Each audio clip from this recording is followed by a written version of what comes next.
के भौजी भौजी करते हो हाला, सही से रंग अभी कोई नहीं डाला। ए देवर जी सुनिए। का हो भौजी बोलो। झूठो के भौजी भौजी करते हो हाला, सही से रंग अभी कोई नहीं डाला।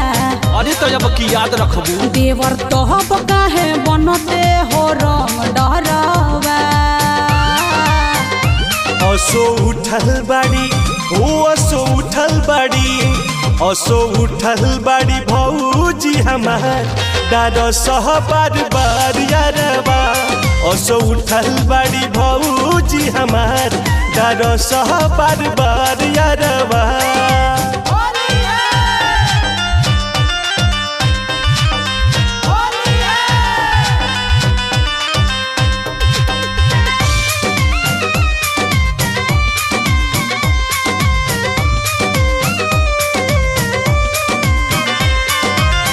ऐसन रंगबू भौजी साल भर ना छूटी, भला ही बटम तोहरा चोली के टूटी। अरे तो टूट जाएगा। ए भौजी ऐसन रंगबू भौजी साल भर ना छूटी, भला ही बटम तोहरा चोली के टूटी। रंग मोहन मानी जवन चाह करे मरजे, देखो तानी तोहरा में बाके तनाया नरजे। अरे चेक करे तो बानी घरे अकेले तो कवन डरबा। असो उठल बाड़ी ओ असो उठल बाड़ी, असो उठल बाड़ी भौजी हमार डार सह बार बार यारवा। असो उठल बाड़ी भौजी हमार डार सह बार बार यारवा।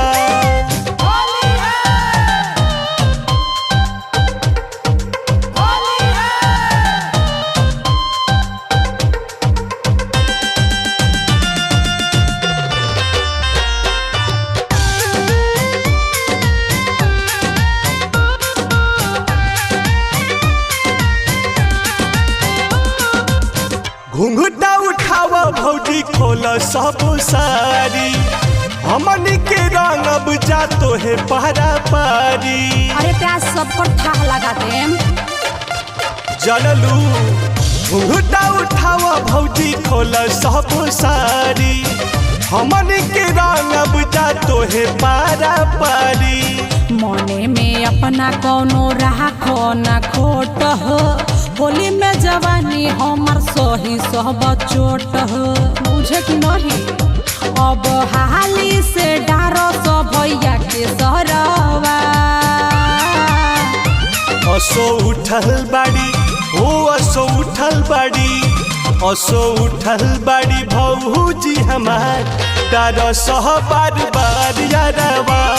असो उठल बाड़ी भौजी हमार डार सह बार बार यारवा। कवन हरे गोबर फेंकता बेगरिया देम।